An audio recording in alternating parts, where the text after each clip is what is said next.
a pretty aggressive strat.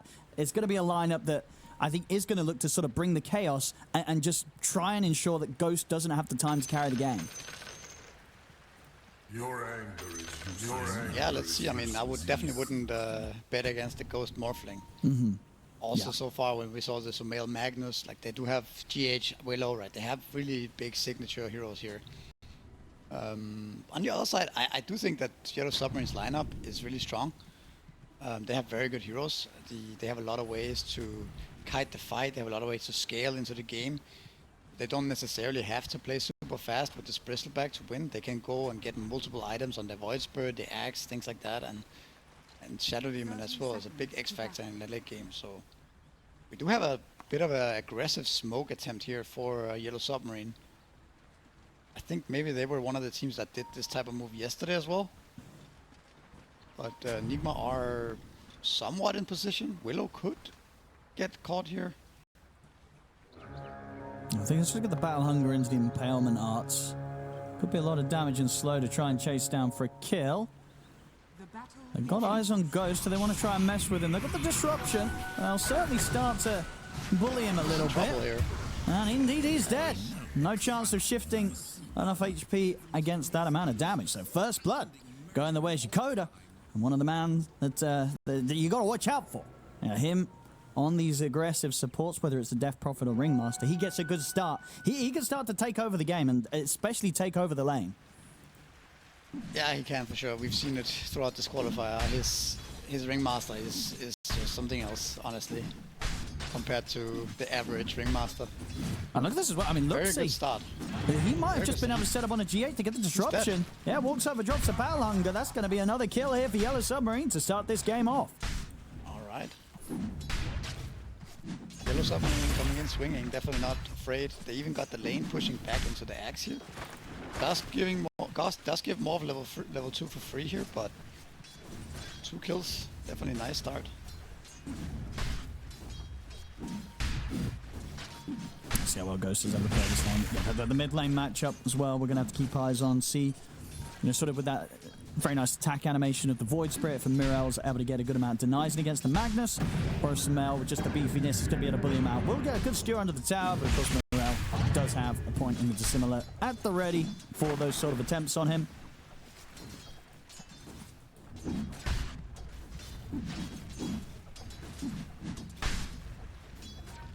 Jet Top, let's see how the Dawn does. I mean, do you know what sort of the build is nowadays on the offlane Dawnbreakers? Are we getting anything crazy? You're still kind of going for this Echo, or are you building some auras for the team? Yeah, I think it's one of those two. I imagine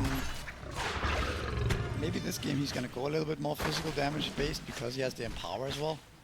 On the other hand though, Morphling is such a hard carry that he could just buy auras, like the Aghanims route, and try to just play on the saves, like a pipe plus Aghanims, something like that. I think those are the two approaches that people usually take. But I'm not a big Dawnbreaker expert. I don't have many games on the Zero, to be honest. It's a fun. I mean, I play a lot, but it's one of those heroes that when you play, you get the tendency to kind of feel like you're going to be this additional carry. And then the game can fall flat on its face. It's a very kind of high risk reward here, I feel, when you go for sort of damage build.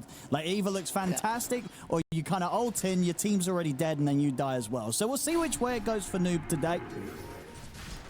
I agree. I also think that the damage build is a bit harder to play. It is a bit awkward to right-click with this hero in the fight, right? He doesn't have much attack speed. I think there is a breaking point in the game where this hero becomes a monster.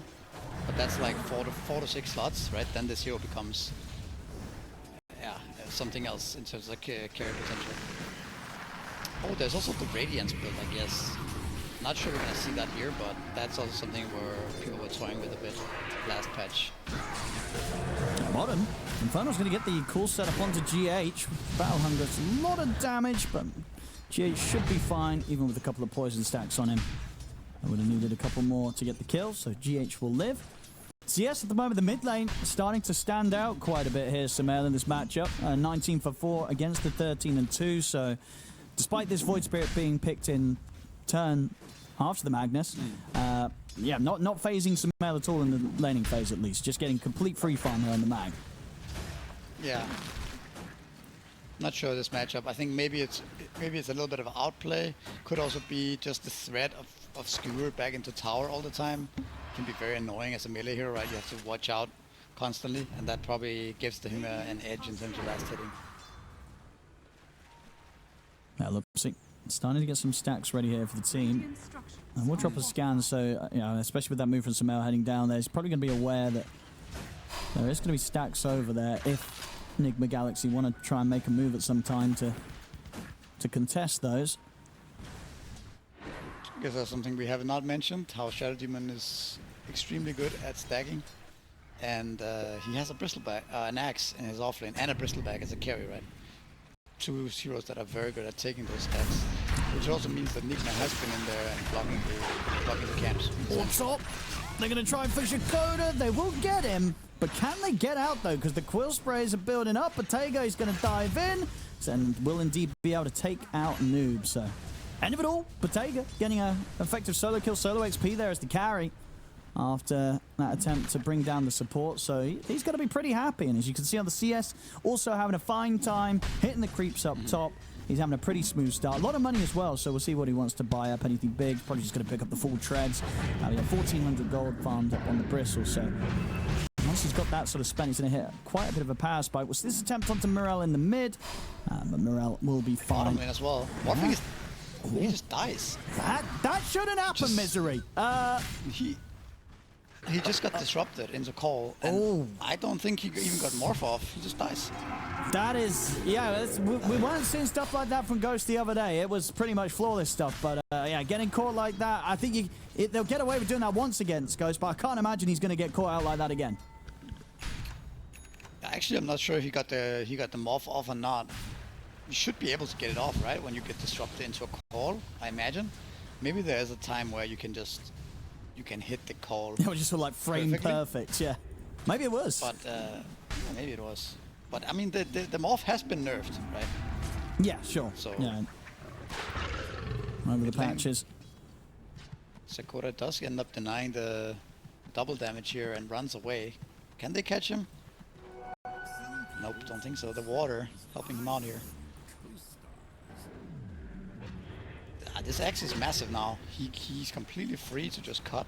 Yep. Another reason why it's good against Morphling is that Morphling cannot really stop the axe from doing this exact thing that we're seeing here, and he's gonna have Vanguard already. 6.5 minutes.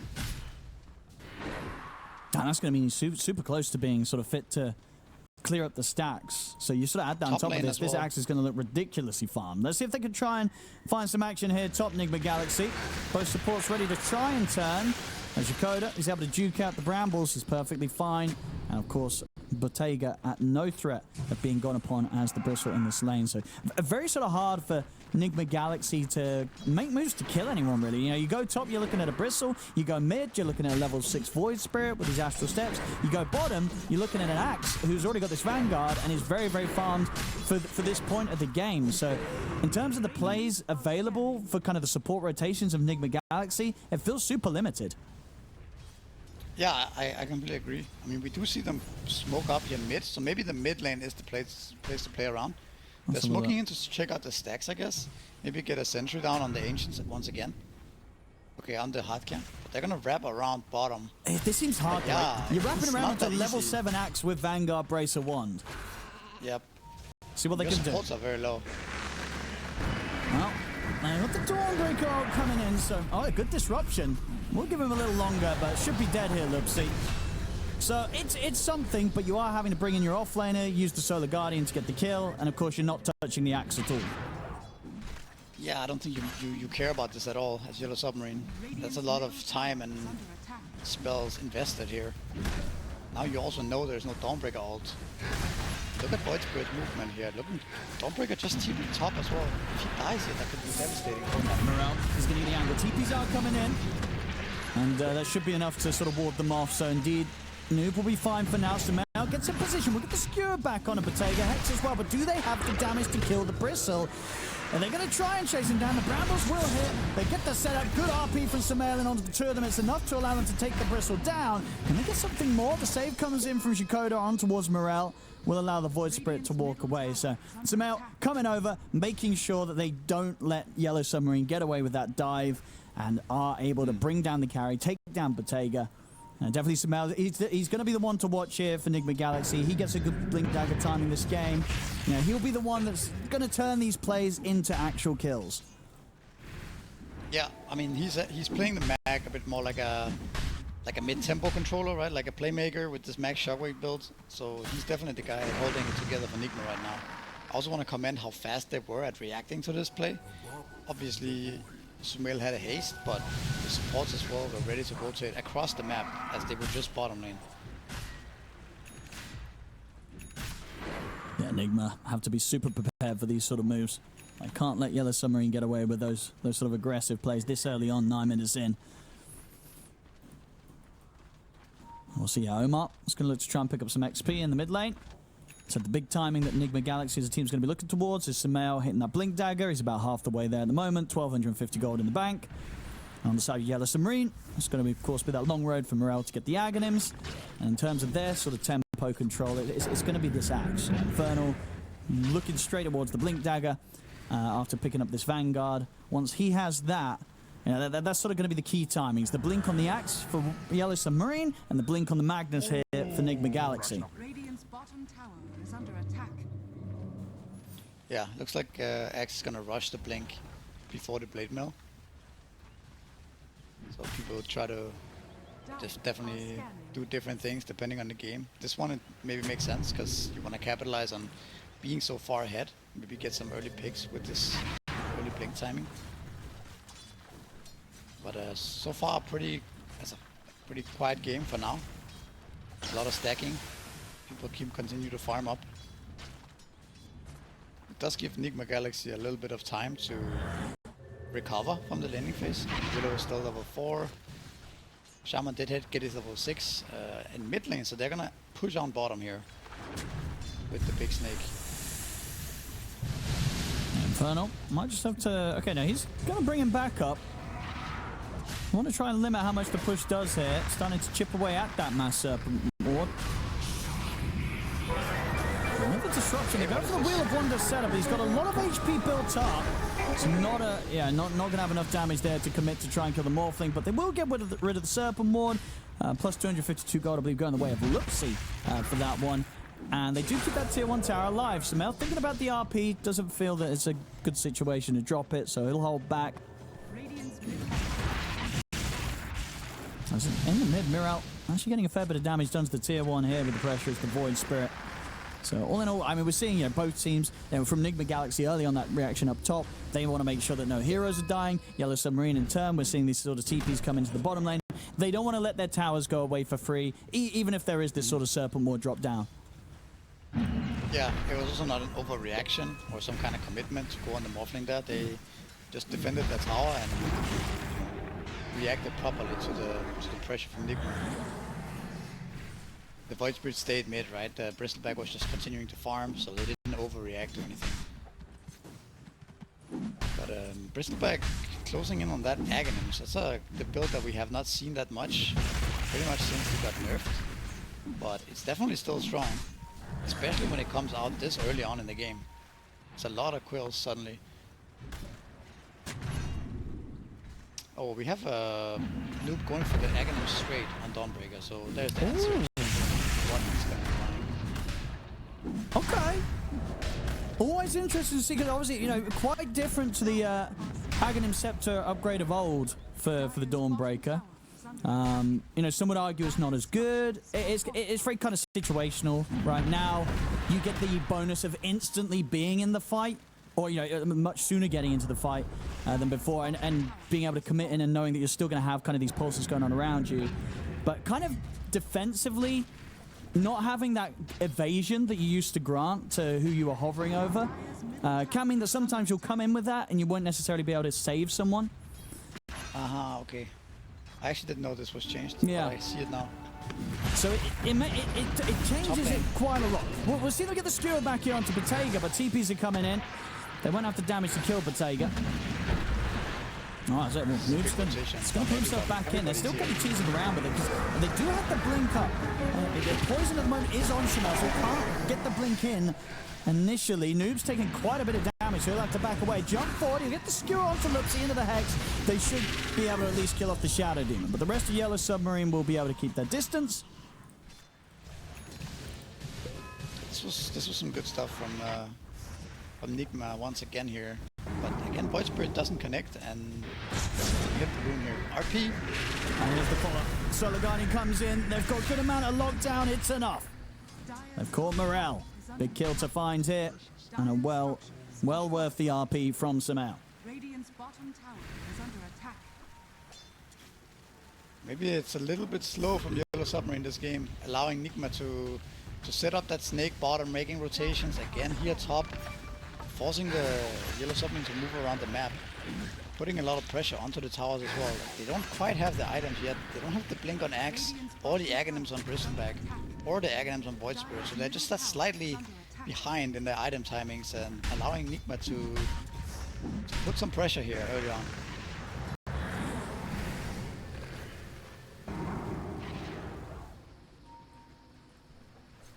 Samel in position to continue to just hold this mid area, keep the tier 1 safe.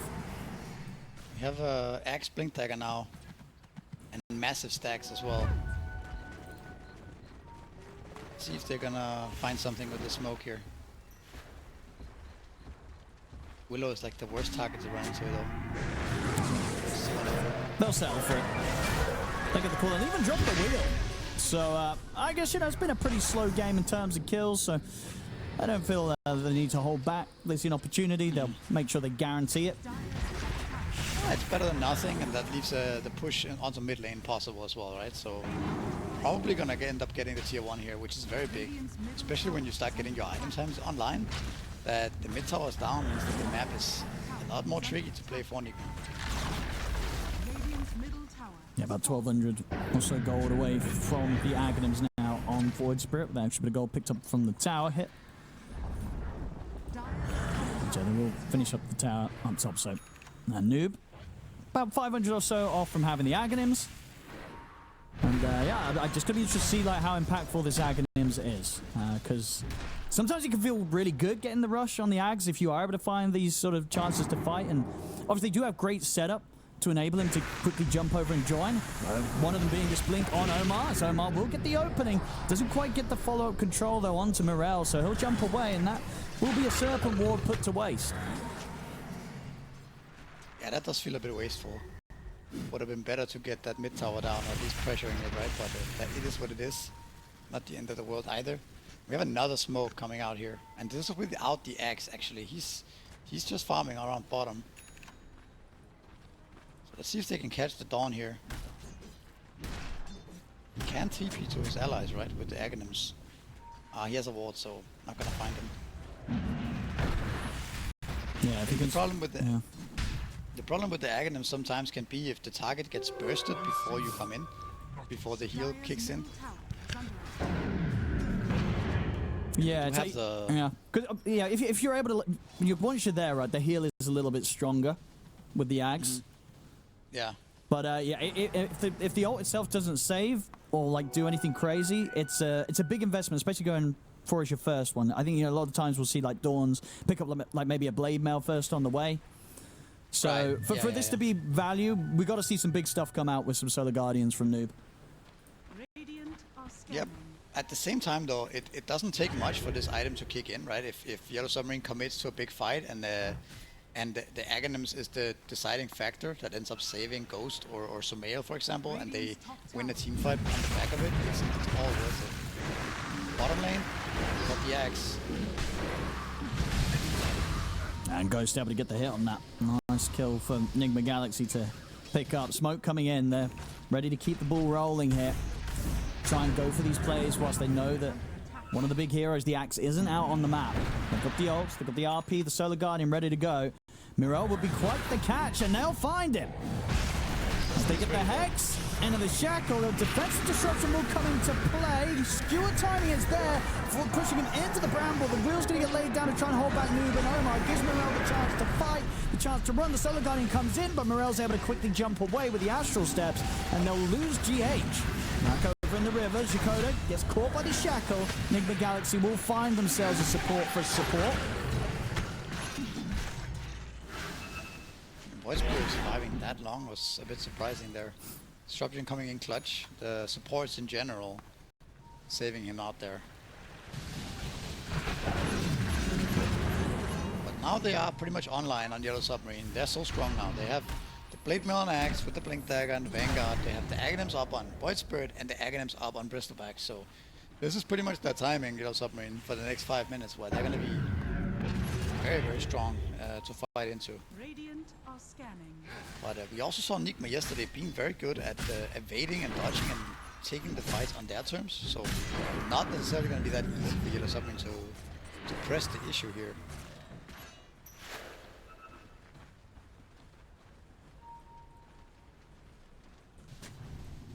Nigma Galaxy.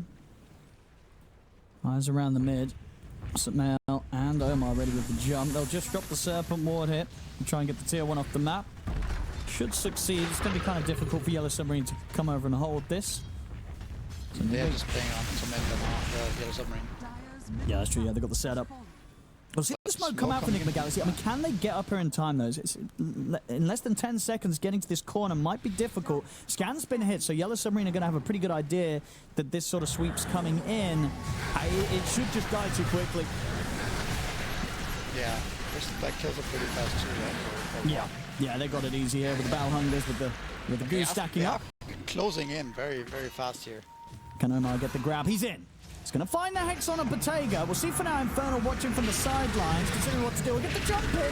Gets the catch on the ghost. Sees enough damage. The dunk comes in perfectly from Infernal before any sort of safe can come into play. Samael will get the 2-man skewer into RP. Defensive disruption is going to buy Infernal a little bit of safety. Gets the call now off onto Noob, locking down the Dawnbreaker. He's looking for the dunk, but the stun control comes in and he'll fall first on the axe. They do clean up Noob at the end of it, but Infernal not able to get the dunk there. Still, though, Yellow Submarine as a whole will be the ones happy to take that fight. I mean, he might not have got the final dunk and the final say in the fight, but getting that catch onto the Ghost Morph, it was just perfectly done. He had the damage to bring him down below the dunk threshold, and the heal was just not quite enough from the Dawnbreaker. Yeah, exactly what we just talked about in terms of the Dawn just came into play there. But also very, very, very well done by Infernal's axe, right? You saw him just waiting and waiting and waiting. Yeah. He didn't want to take the initial jump onto the Shaman because it was no threat to the Bristol, right? So very well done by him. I think pretty much securing that win of that fight with that call. But yeah, it is the strongest timing of Yellow Submarine, so not gonna be easy to fight into this. And 2k lead now for Yellow Submarine. They have Bristleback on top network. They're straight into the pit. No RP. I don't know if they can actually do this though. Yeah, this is the thing. If you're Nigma Galaxy, ooh, Sumail, ooh, he's gonna get tripped up. They catch him with the whip into the wheel. The Dawnbreaker Solar Guardian will come into play, but Sumail's dead. The heal just ain't strong enough. Even with the Ags upgrade, Sumail can't be saved, and Nigma Galaxy, they've got to run. I know. Now they can definitely go Roshan. I was just thinking they can't Rosh because Sumail can just throw shockwaves in there, brambles, stuff like that. It'd be super annoying. But that was a kind of a weird situation there. Going for the screw and I think they're missing it completely. Yeah, he tried for the Horn Toss play on Shikoda, but Shikoda was just perfectly ready to turn. Has the sort of wit to come in, so even if you don't get the grab, sure, sometimes you're able to back out with the skewer, but Shikoda's stopping Sumail's chance of escape. And there we have it, Roshan, Aegis on Bottega. Yeah, we also saw Void Spirit and Axe sort of running into Nigma there to prevent anything. I mean, they're going to try and make the jump onto Axe, but a disruption coming into play from Lupsi. See if they can get out of here, Infernal. I'll get the skewer back. It's a lot of lockdown, but he's pretty beefy. It's taken a lot of time to kill him off. They will get it at the end of the day. The question is, can they get out Nigma Galaxy? Because the rest of Yellow Submarine are sweeping over. Omar's going to get taken out by Morel. And here beyond the tower, GH nearly dies. The Quills flying out from Bottega. Turn, try and force about to terrorize. But Bottega's able to dodge it. Throws in the ball, takes him out. And now they're ready to jump over to Samel. Solar Guardian will come in, keep Samel safe, and allows them to threaten Lupsi, who won't be saved even with the escape pack coming into play. They're brought back on Omar as well, trying to put everything into taking this fight. They're looking towards Morel, but they don't have the damage. Morel's able to astral step away. That's Omar dead for a second time this fight. Noob's looking towards Bottega, but he does not have the damage to deal with this Briss. And yeah, the tips getting thrown out there the way of Omar. Tried to buy back to get something going their way, just ends up dying a second time and not able to set up or sort of buy the time for the team to bring in the damage to take down any of these other cores. Yeah, and that was even a fight where they managed to take down the Axe initially, right? Bristleback was running in with half HP, so not necessarily the best way for Yellow Submarine to start the fight, and still they come out ahead. So again, the next 5-10 minutes here are gonna be hard to play for Nigma, I would say. It's definitely not easy to fight into them right now. Bottega is gigantic right now. Definitely the strongest hero on the map by a big margin. Also see Ghost, only 2 points in his attribute. He's eyeing up the shard, but 2 points is not going to be enough if you get called. I think you just die every time if you're sitting on 1k HP. Even with the heal coming in from Dawn, it's just not going to be enough. Yeah, he's got to be super careful with his positioning in the fights, Ghost. Still a lot resting on his shoulders here as the morph to carry, which, you know, as we say, we have seen him do pretty reliably on this hero. This game, definitely a bit tougher than the ones we saw him play into the other day. As Yellow Submarine with the lead, 3k up, and with a very aggressive lineup that has for these two cores. Yeah, sure, they did lose the Axe in that last fight, but it pretty much took everything from Nigma Galaxy to take him down. And obviously the problem is, Nigma Galaxy, they got to take down both this Axe and this incredibly tanky Bristle. So difficult targets for Nigma Galaxy to deal with, and Yellow Submarine know it. That's why they're running at them and get the jump onto Samel perfectly. An easy kill there for Yellow Submarine. What's so cool about this this grab from Yellow Submarine is the fact that this Bristleback carry timing makes it so hard for Nigma to fight into it, which allows the Axe and the Void Spirit to catch up and farm and to stay on the map. Like these heroes like Void Spirit and Axe, they cannot fight the enemy. They often fall behind in net worth. But not this time around. I think they're gonna be happy scaling here. They're gonna control so much of the map. And we see a tier 2 getting attacked mid, so I'm gonna defend this one. There's just a Solar Crest up on Shadow Demon. This Bristleback hits really hard now. See how much more they want to try and push. Minute and a half left on the Aegis. Head back on Infernal. We can look to start getting this bottom creep wave round. Maybe just trying to eye up the tier 2 on the bottom lane. Tons of big items around the corner for Nigma Galaxy. Noob does have his BKB, of course, ready for the next team fight. Just going to look for the blink next after, of course, picking up the shard on the way.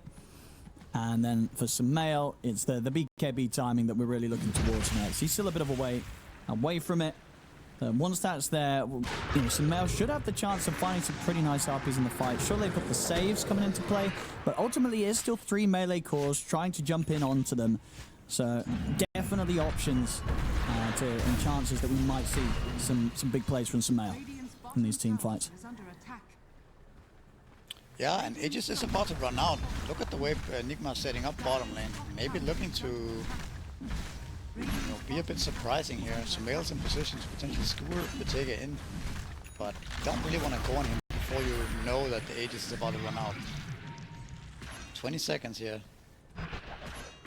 And even once the Aegis has got, he's pretty much got the heart coming out, right? So again, so much HP that they're going to have to try and beat through.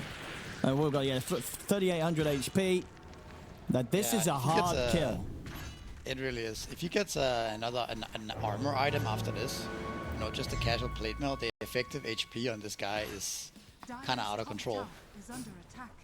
Morphling is not really in position to chew through this just yet. But without Aegis, I think at least they have a chance of fighting. Because if they kill the other guys, kill the Void Spirit perhaps, or the supports, then perhaps they can kite the Bristleback and take him down last. On top. They're going to find him. They got him. Tries to TP out in the corner, but Infernal's in on top of him with the call. The ward just spotting him there. These type of wards are, I mean, we've seen it in this qualifier as well. These type of wards on the edge of the map often catches people off guard. And they are also really difficult to deward too, right? Because there's so much spaces where the wards can be placed.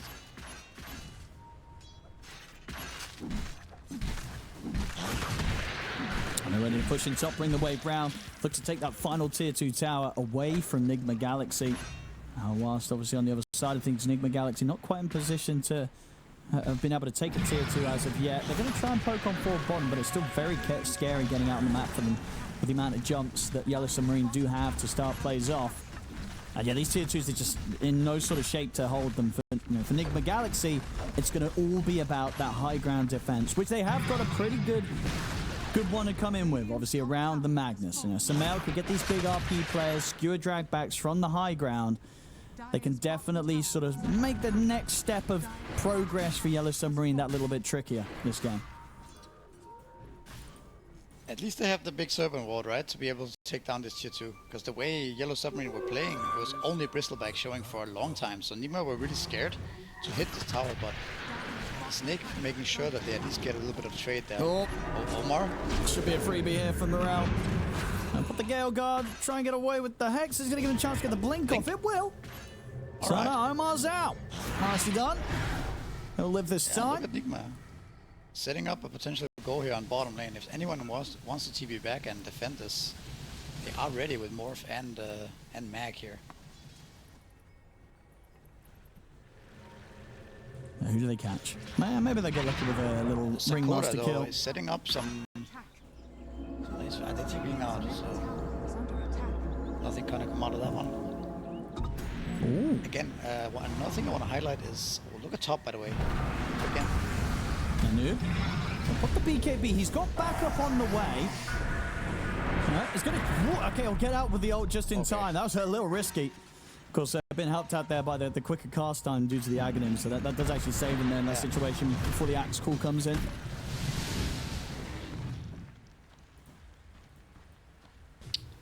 Smoked up, but they are still smoked on Mag, so Void Spirit is a little bit greedy here mid lane.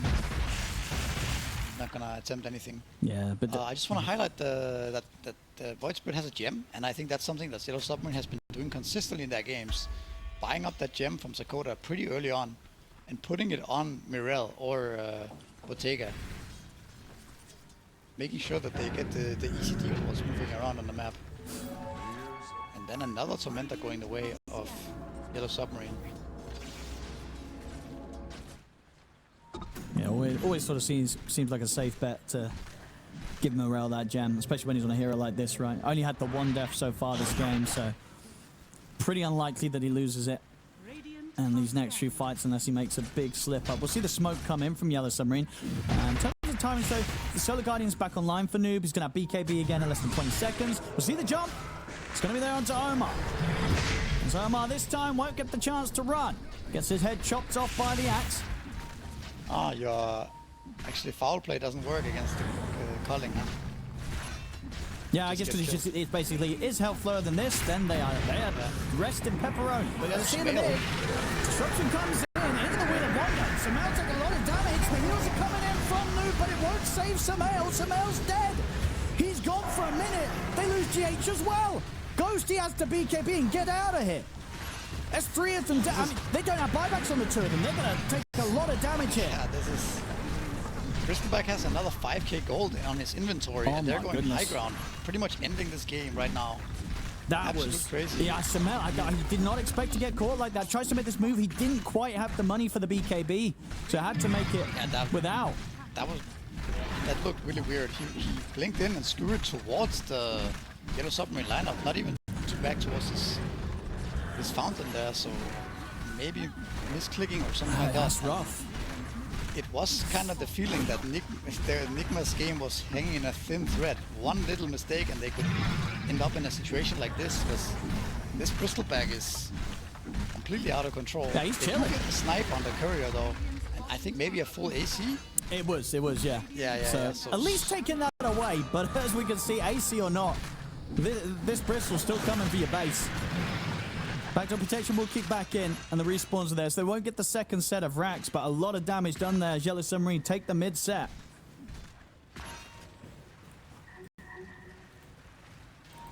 I mean, I think if you're gonna try to take a fight, it almost has to be now for Nigma without the AC, right? On the Bristol, the next 2.5 minutes here. But it looks difficult, honestly. Armand will dispel the smoke. Yeah, all 3 waves are coming in now against Nigma Galaxy. Samel has found the money for the BKB, so next time round should be a lot safer when making the moves. It just doesn't feel like the Dawnbreaker does anything in this game. I don't know if it's the item build or just in general. It feels like that the ult comes in, but the damage is just too overwhelming anyways. That it doesn't have that effect that Dawnbreaker sometimes have, where it feels like you cannot kill anyone because he has ultimate up, right? It feels like whoever gets jumped just dies. But let's see Nigma if they can pull something out of the hat here. Alright. Yeah, eyes on Samel really to do some perfect kind of blink initiation. So when he sort of sees the chance to go, they're backing off the pip for now. And up to the side, I mean, Noob, he's gone all in on the backlines, but gets caught out by the call. Same time around the pit, but Taker still keeping the rest of the team away. We'll see what the plan is now for Noob as BKB wears off. He's going to die for that. Went super aggressive to sort of see what was up on the high ground, but there wasn't much great waiting for him. And now Morel's just able to jump over the rest of the team. They call over the buyback. The Stewart RP, it's a flashy one, catches the 4 of them. It's enough to kill off Infernal, but can it kill anyone else? Because they've got to find more with this. This was the buyback committed by both Noob and GH. Morel, they're looking towards him, but he'll get the silence up again with the Resonant Pulse. He's got Dissimulate up in a second. He should be fine. Samel has to run. Bottega hot on the chase, able to still kill him off. And they went all in for this fight with these buybacks, and they're not getting out of it. Noob getting slowed down, chased out here by Bottega. They'll look towards the Shadow Demon. They will kill Lupsy, but Noob dead for a second time. The burst comes in from Ghost who kills off Morel, but can Nigma deal with this Bristle? He's still full HP. Bottega runs down Omar. Omar to fall. The answer to that question is no. They cannot deal with this Bristleback. He's full HP the entire fight. It's just a matter of time before he chases everyone down. But yeah, I mean, that was a very expensive hold, but Waffling do end up getting a couple of kills there. Closing on Butterfly as well. Well, they're going to find another one here by the looks of it, as Willow GH was still hanging around, so another bit of a bonus there for Bottega. I think the crazy thing as well is, you know, that fight, Bottega was taking with effectively 9k gold unspent. Because the AC wasn't there. He's now got 4k to spend up, so he's considering, does he want to start buying this Octarine or start buying the BKB? But yeah, this was the Bristle doing this with 9k gold that he wasn't even touching. Yeah, that is pretty crazy. That's pretty ridiculous. Yeah. I mean, Butterfly is up on Morph now, but I'm not sure if it's enough right now. It's not even that... Morphling is pretty strong, but it's just his team is very weak still, right? They die so easily, and they don't have buybacks, and the buildings are gonna start to go down here as well. Let's see if Nika can continue to hold. Shaman got his level 15 actually, so maybe there's a world where they can set up a kill on the Bristle with the break, but there's no way you want to focus him. Yeah, like, do you even throw anything down onto him? I guess the problem at this point is if you don't control or do anything about the Bristle, even if you kill everyone else, the Bristle's probably going to 1v5 you at the end of the fight. Yeah, he has so much damage output right now. I mean, even just the Void Spirit going in, he is so tanky. We saw him earlier, he went into 4 heroes, used every spell he had, and it still took them so long to kill him, even though he was out of Remnants and out of Dissimulate. And then there's double saves as well, right? So you still have to consider killing the supports as well. It's just a very hard situation for Nigma. You almost gotta rely on some kind of big RP and to terrorize, something like that, to win any fight.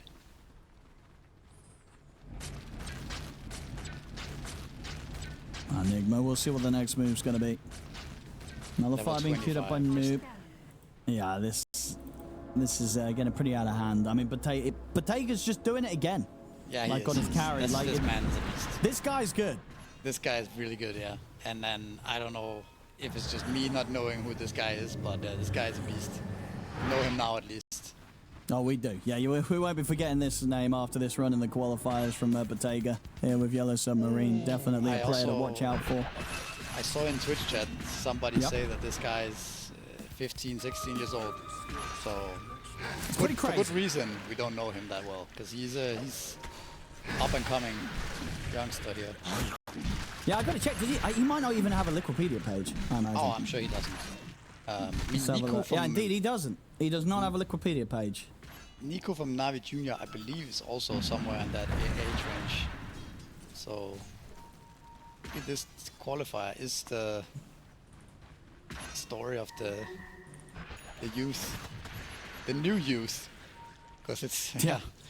Yeah, it feels like we've kind of coming in another round. You know, It's we've another kind of had a generation few of of these youth. times. Yeah, Indeed, exactly. over the years of Dota 2, I was like, these are the new guys, and now these are the new guys Yeah, on the the new block. The new guys are kid on the getting- block here.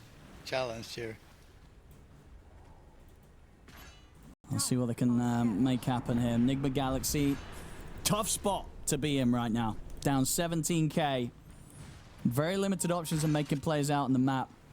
They've got to prepare for the high ground. The thing is, what with Yellow Submarine, the downfall for Yellow Submarine could be. I mean, it probably won't be because Botega's a very sensible player, but he is playing on one of those heroes that does have the tendency to want to dive a fountain. You know, the Bristleback, he's up there. If you've got a Bristle on your team, there will be a fight where he goes and tanks a bit of the fountain. So we've got to see how sort of careful this man and how sensible this man is, because that could be the downfall. Yeah, it could be. But I think also a world where, by the way, Booster Travel 2 on Bristleback as well, it looks like Yellow Submarine are really considering trying to find a pick around the map before they go high ground. But obviously Nigma are all stuck in their base here. But I think if Aegis runs out here without any meaningful progression for Yellow Submarine, like another Rax or another fun team fight, Nigma are definitely holding on in this game. They are 20k behind, but let's see what happens now. I do think that Bottega is going to want to hit some buildings here with the Aegis running out. With the push on bottom here. Also have another banner, I believe, right? On Shadow Demon, yeah. So this is it. Nigma Galaxy, it's got to be a perfect defense. Anything less, and this game will be over for them. It's Yellow Submarine ready to come in with the push. It's 40 seconds now on Aegis, 35, and they have a glyph as well. They gotta be a bit careful now that they don't start hitting these buildings and get baited into that fight without the Aegis, so it might be too late here. Let's see. Rax are falling. The jump's going to be made on Omar. And we'll be able to bail them out for now. Omar on the retreat. And he'll stay alive, but the Rax will fall low. They'll put the fortification now, Nigma Galaxy. The catapults. I might just finish it off with this next hit. They get the catch on towards Lupsi. That's one of them gone, but the melee Aegis Rax is are out. taken out. Can they chase here? They're looking at it. They're considering it. So now's going to have Blink again in a second. Do they want to try it? It's just so hard, and already Bottega able to keep the distance, so not able to get anything more than the Shadow Demon kill, and they did still lose their melee racks, their Nigma Galaxy, so Yellow Submarine continuing to strengthen their hold on this game. Yeah, it's also a little bit problematic for Nigma that it's all in Ghost's hands to kill everyone, and he can die so easily to just one call, right? Or one mistake, he can get bursted. But there's not that much more damage coming out of the other heroes. Maybe Dawnbreaker is starting to, you know, get a little bit of items for himself with lower fire, but let's see what the smokes turns out. Are scanning. My path leads to riches. Infernal is alone here, Dire are but scanning. I imagine he will TP top to his team soon. Yeah, this would be a very good catch. But indeed, yeah, he's already out of this area. So Sumail won't be finding anything here.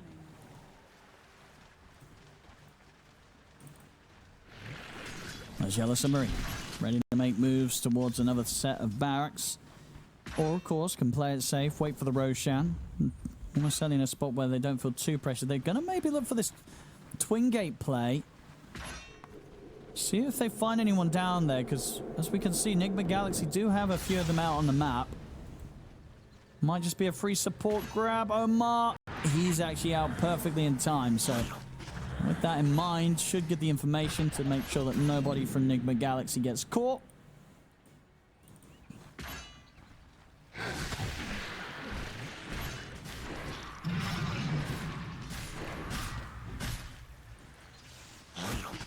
Item progression does continue for Ghost. Satanic's online, but as you say, he's got a very, very heavy game to try and carry. He's got great farm, but still just being eclipsed by the lead that this Bristle has against him. 33,000 net worth on the Bristle. Bottega with a ridiculous amount of farm this game. I mean, the Morphling progression is potentially getting a bit scary, right? Like, Bristleback is one of those heroes that falls off, at least historically, a little bit towards the later stages of the game, just because you get easier to kite, and yeah, I mean, I definitely wouldn't count Nigma out. I do think that slowing this game down like this does benefit them a bit, considering they were the spot they were in like 10 minutes ago. But now with the Satanic on Morph, it's much harder to kill him.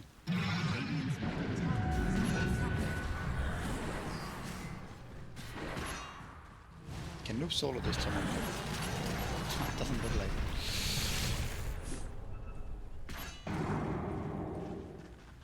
it. CB out. Yeah, I mean, I think Yellow Submarine, they're just chilling. Wait for the Roshan. There's no need to do anything crazy here. True. You know, they've done well to get themselves with this very comfortable lead against Nigma Galaxy, and they know that Nigma Galaxy's only really real hope is finding either sort of these solo pickoff or trying to take the battle on the high ground. And Yellow Submarine, they're doing a very good job of just not giving up any of those opportunities to Nigma Galaxy. I think also the fight for Nigma Galaxy is very difficult to take out on the map.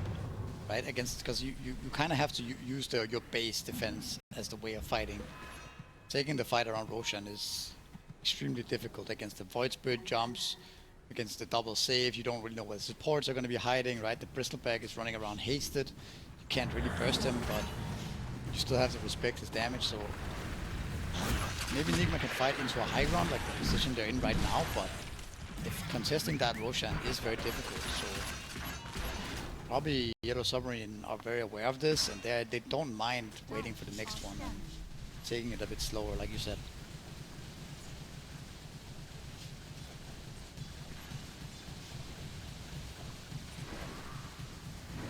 Nigma Galaxy just seeing if anybody does head over this way, but it's just not happening. Yellow Submarine seem to have a pretty good read of where Nigma Galaxy is likely to try and look to trip them up. Yellow Submarine are so disciplined.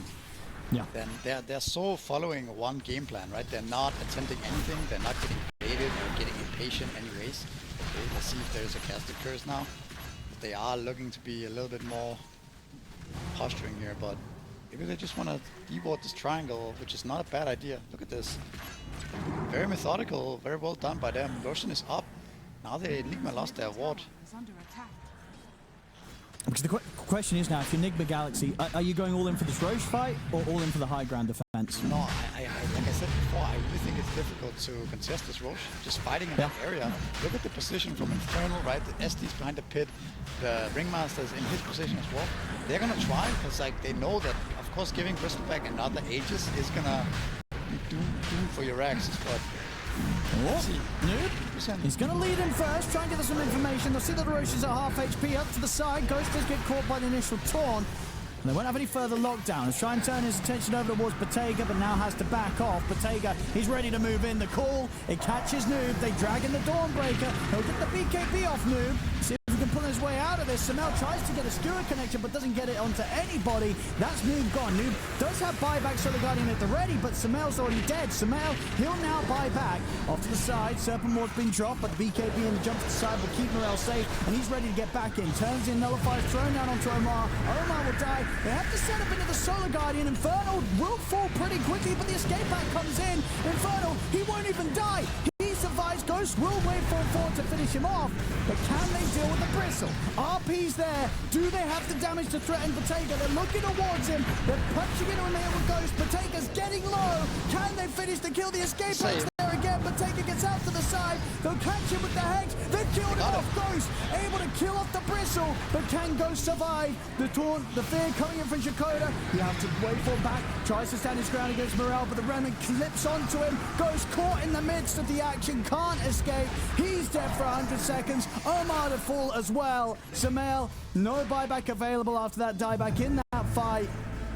Ghost, he'll use his, but it's 3 versus 5 now. Oh my As they God, kill Ghost. the bristle, but it's just a little too late. Yeah, Killing the bristle I mean, at this point. The buybacks to the ready. They can head back, get the Roshan and Nigma Galaxy. As hard as they tried, they have still ended up in a worse position.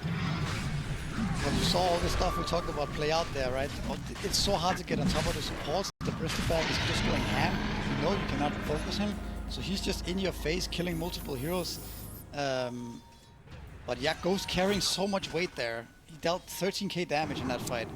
Pretty much nobody else dealing any damage. And see if they can hold their last set of access here for 50 seconds without Shaman and Mag. It's going to be a tough order here, but if they are able to, then Bristol and Axe did buyback. I don't know, man. It's a tough position to be in. I mean, Ghost, it's been caught. The calls there in the sides with the BKBL. Solar Guardians coming in to help him. They look towards Morel, but the defensive disruption comes into play. Ghost has to back off. They're still waiting the 25 seconds until Samel and Omar's back up on Nigma Galaxy. Yellow Submarine, they're looking to force the end. They've taken out the tier 4s. They're onto the Ancient. There is a fortification at the ready.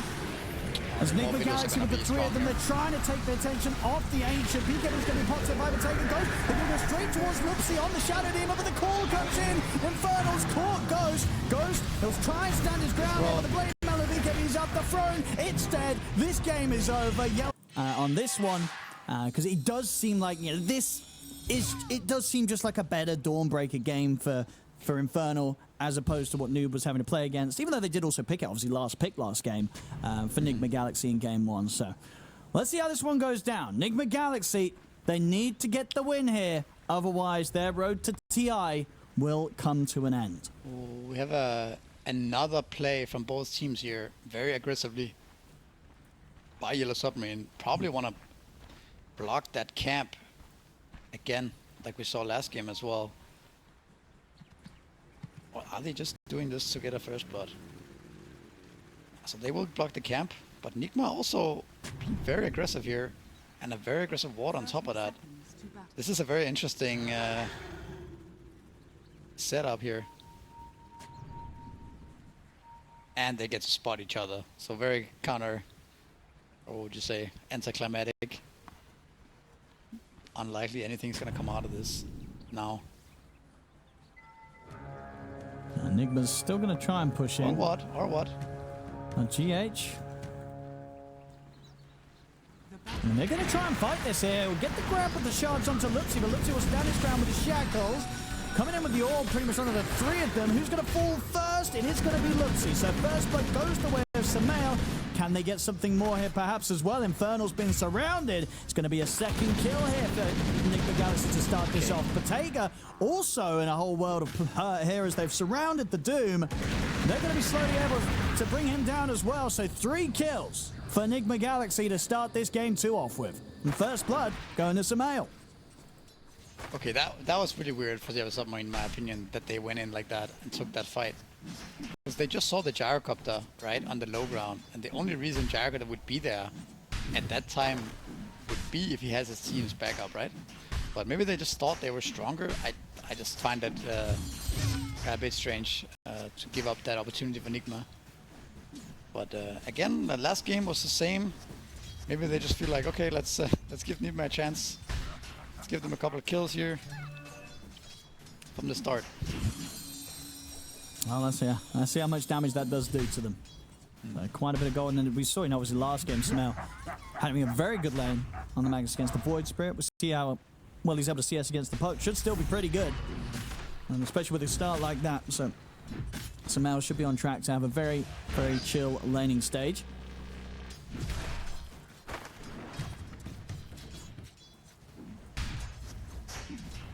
And after that last game, and after really the last series as well that we've been seeing from Yellow Submarine, I think, you know, Nigma Galaxy got to have their focus on Bottega as a player. They cannot let Bottega to get the free farm that he's been getting in pretty much all the recent performances that we've seen, especially when he's on something like a Doom. He can really start to run away with the game. Top, we got the shackle grab onto GH.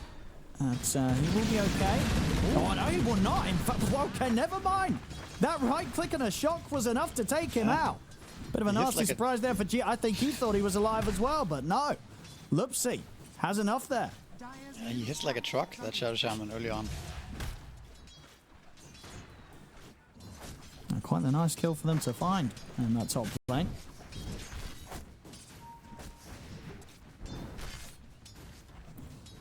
His mid lane still remains very even on the CS on the first few waves. Bottom, we are seeing Noob getting a lot of denies in. 11 and 8 against the 8 and 2. I imagine some of those probably being the boars, but still nonetheless reducing the amount of XP that Yukoda and Bottega are getting from these first waves by quite a bit. Yeah, I mean the level 1 shenanigans definitely hurt Yellow Submarine's initial laning phase, but they're kind of stabilizing. I would worry a little bit about the Beastmaster's game now. It's very free. It feels like he's gonna hit level 3 shortly here.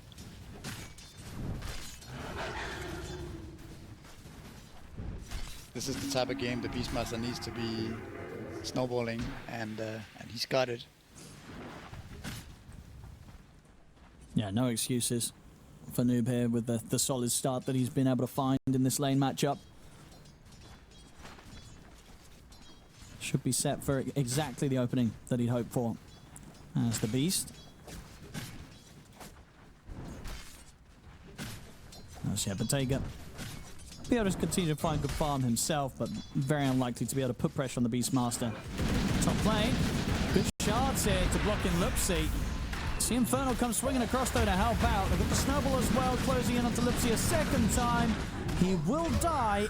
Can Infernal find the trade? Well, he's got to be careful actually now with the point in the tag team. He might just be in trouble as well. As another round of the Rocket Barrage comes in, Infernal, he'll get another jump forward over towards GH. Will kill off the Tusk. Can he get away? Maybe look for the deny to the neutral. He'll get it. Okay, so Infernal able to make the best out of a bad situation there. Loses his support, but gets a kill in return and makes sure not to give up a kill to the carry. Yeah, that could have ended up really bad if he ended up going down there as well and giving Gyrocopter even more XP. He's off to a very good start now, level 4 already. This is the dream scenario for Gyro.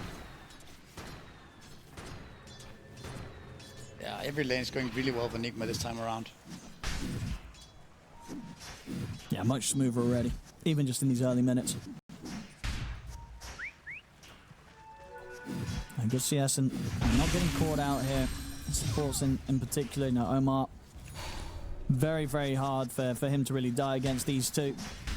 And he might even find the setup here onto Yukoda. Brambles is not going to quite connect, and that should be enough to allow Yukoda to walk.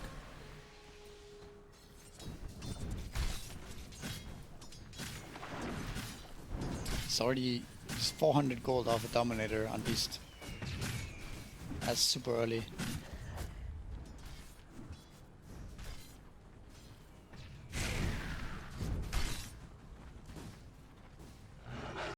And in the mid, some out. Pretty much still staying pretty even here actually with Morale. It's very close between both of them. So no big lead or big gap between the mid laners. See up top, Infernal and Lupsi stepping forward, just trying to mess with the pool that Nigma Galaxy did have going. See a TP coming in onto the top as well. So Nigma Galaxy, maybe see if they can get some action here with the two supports. They'll get the setup from GH. Trying to block off Infernal. Shackles from Lupsi will at least hold Ghost back for now. So kind of splitting the three of them and does actually mean that the space is there for both of them to back out safely. It's very surprising that he gets out of that one. I think they could have kept going for the Dawn there. They had both Brambles and Snowball, but getting a bit unsure of who to go on. So we have both supporters of Nigma top now, so they might look to do something about this Wisdom Rune at 7 minutes here. TP's coming in though. We're going to have the rotation from Morel. The lead is there onto Ghost. Jump forward here with the silence. It's indeed a huge amount of damage that he's taken. The Snowball save will come in for now. But can they actually keep Ghost alive? He's actually able to stay alive, get back over around the Lotus, so they won't be able to chase him out. Ghost somehow living there. Down to sort of that Snowball save from GH, and then I believe sort of a Lotus being passed over to him if he didn't just have it already. But they keep the carry alive there, Nigma Galaxy. GH, he'll die for him. Yeah, it also, this TP also secures them the Wisdom Rune. Nothing really gonna happen there.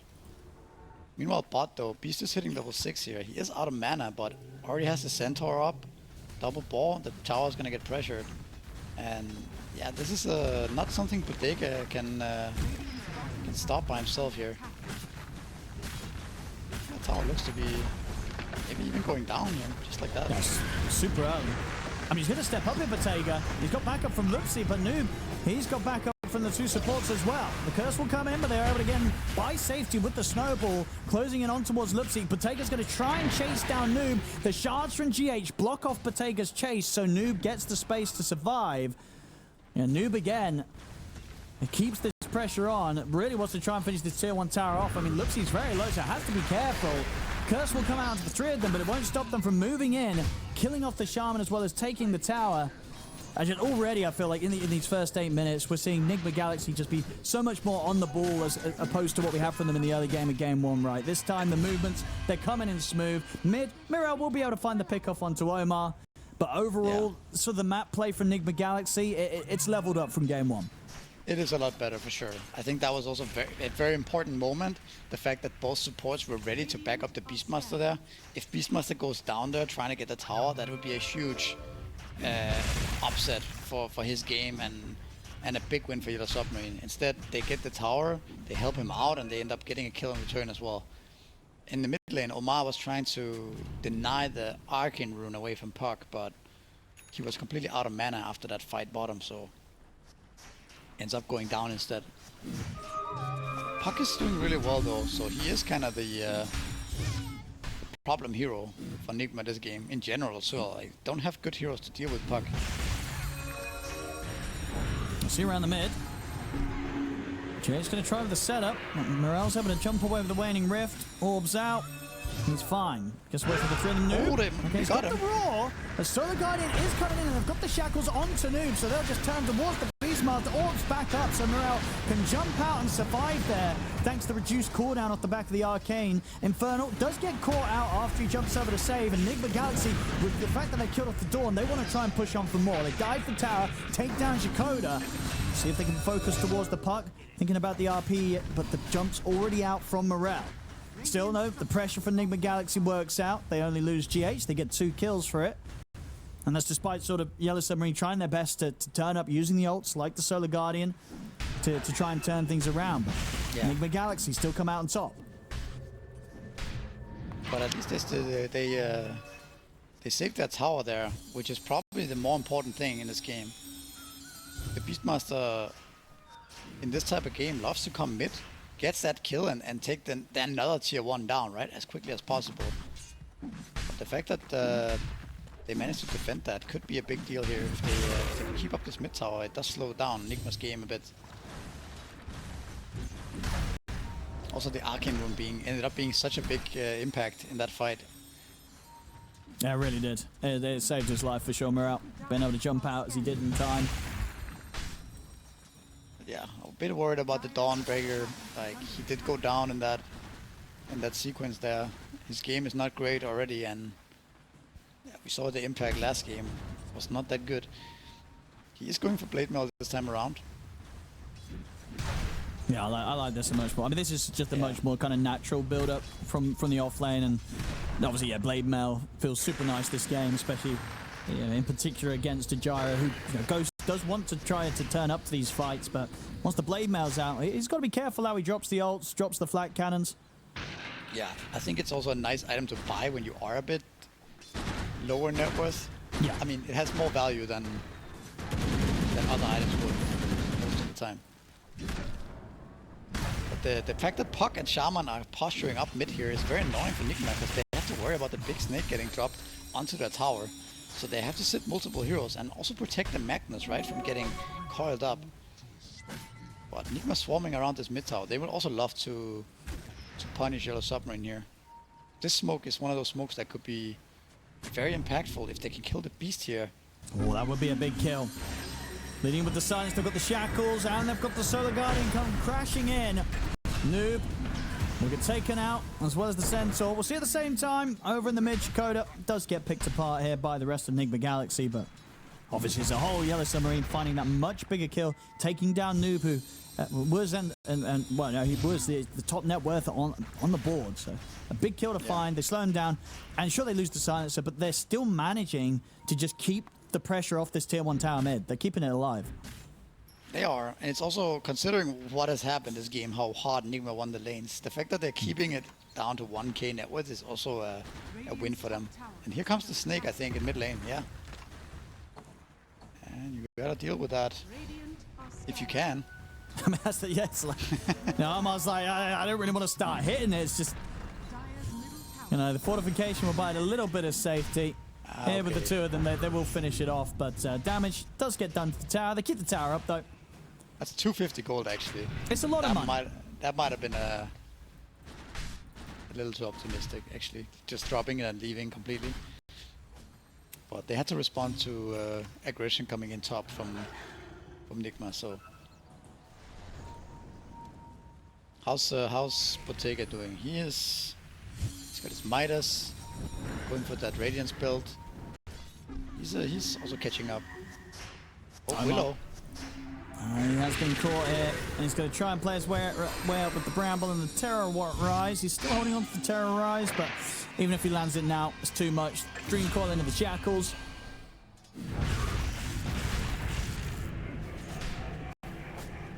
See him swinging back over the mid. Puck is really being a problem for them, I think. The fact that he can just sit mid, there's no easy way to kill him. The pretty much only way you kill him is if you somehow land an RP or a Roar, but as we know, it's very difficult to do against the Puck. Now there's a Wisdom Rune spawning, and if we look top, there's a GH looking at this rune here. Little Submarine are on top of things. They're not gonna let that go. Yeah, it's going to get much harder now for Nigma Galaxy to make aggressive moves into them. That the Shikoda's hit the 6, has the global ready to play, so as talked about earlier in the draft, just having that response to the global silence and the Solar Guardian. It's going to make any sort of aggressive move from Nigma Galaxy pretty tricky to find, even if Sumail does sort of see opportunities to get him with the blink. Oh. Yeah, that's a good point. Like, how hard it is to kill the Puck, right? If you imagine the global and the Dawnbreaker all behind him as well. But, I mean, they're smoking up. Yeah. This is the Helm of the Overlord timing of Beastmaster, like we mentioned in the draft. This is a very strong timing. This dragon is no joke. They're going to find on the Lupsi. Shaman, but... See if we can catch more. It's a good Bramble. The Terrorize not quite coming in place. They'll use the Global and Solar Guardian to make sure the Morel's able to jump out. In fact, a buyback coming in as well from Lupsi. Uh-oh, there's a Pauzerino. There is, and a buyback on Shaman. How's this fight looking right here? We got the Doom on the Beastmaster, but Tusk is running over to Snowball. He does, yeah. He's got the Snowball. He's on the right there. And they've still got the Terrorize from Omar. So if Nigma Galaxy play this right, they might be able to get... they might be able to turn you, because Ghost is here. They can actually do a lot of damage. So Yellow Submarine, I think they've got to be careful how they try and push for it. We'll see if they get a little too overexcited due to the fact that they got this Dream Coil into Doom on the Beastmaster, because Nigma Galaxy definitely have the firepower to fight back here. It's also, this pause might also deter Yellow Submarine from going into this fight and be like, let's just not do this, because they get to look at this fight and click on Beast, see he has wand, you know, they know Jericho is coming in there. They might just break out this fight, I think. I think so. I think, yeah. It looks, you got to get out of it. Bad. It looks pretty bad when you look at it right now. They don't have any spells ready, right? No Scorched Earth on Doom. Silencer's all the way over there. He has no mana. Dawnbreaker casts his spells already. Puck is out of mana as well. They actually have nothing left in the tank except for the Shaman coming in with that buyback. So I think, yeah, the wise thing to do is to back out here. But also we have 5k on Doom, by the way. 5k gold. He just sold his Midas. So he has no items. Yeah, you have no interest in fighting here, I think. No, you run. I think we're going to see Bottega, Tucktail, run down south. You're going to have Morel go immediately left. He's going to have phase shift into Orb in a second. You just let the Dawn die, right? Yeah, but I don't even know if Dawn dies if they start running right away. Well, they might be able to escape as well. Maybe, yeah. Because you are coiled still. The Nigma also don't really have any spells except for one snowball here, right? But Silencer's back in, so let's see how this one plays out.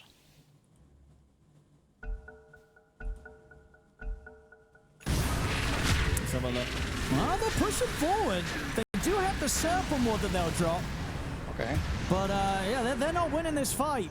Yellow Submarine, not at all. That's going to be Bottega dead. Infernal also going to get run down at the side here with the shards and homing missile heading his way. So they will still end up losing the two of them. Yellow Submarine maybe feeling a bit too confident on that one. Yeah, I thought they were just going to run. You could also see GH immediately ignoring snowballing the Beast and just turning on the Doom straight away, right? So they also knew that what this was all about, that they're way stronger in this scenario. And this is really good timing for Nigma, right? They used the Overload timing, got in there, got 3 kills now, and then the mid tower as well. So this is exactly what their draft needs to be doing. And yeah, this game is looking very good for Nigma. So Doom does have his Radiance. Farming up the Ancients, but Noob is right here.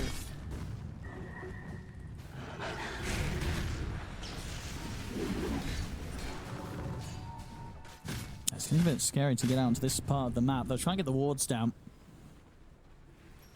Samel watching. He's going to get the jump, but the instant hex is there. Into the shackle. Silence from Mirel onto the two of them. But yeah, he needs to take quite the punch here. He's got to get out. He's actually going to get caught by the Roar.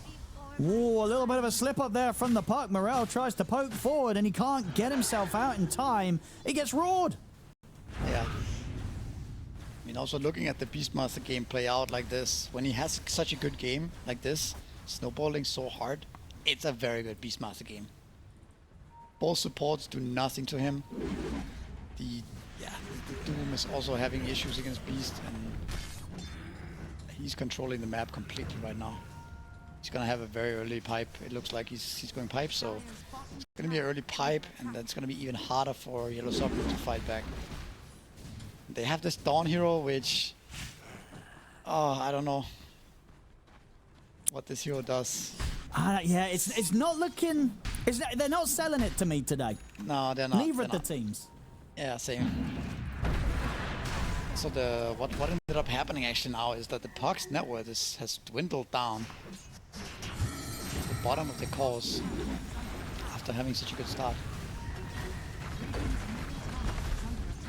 Yeah, Morel, and especially after we've seen such solid puck plays. I mean, his KDA odds is not bad. He's only died that once, but I guess just sort of the way that Nigma Galaxy's been taking over the map, it's left him very limited ways to farm. And we're very much seeing that in the numbers. And just overall in farm, just, noob. Like, compared to last game, it's just night and day. Or day and night, really, in terms of how much impact he's having. He's having a fantastic time this game on the Beastmaster. It's completely taken over the map.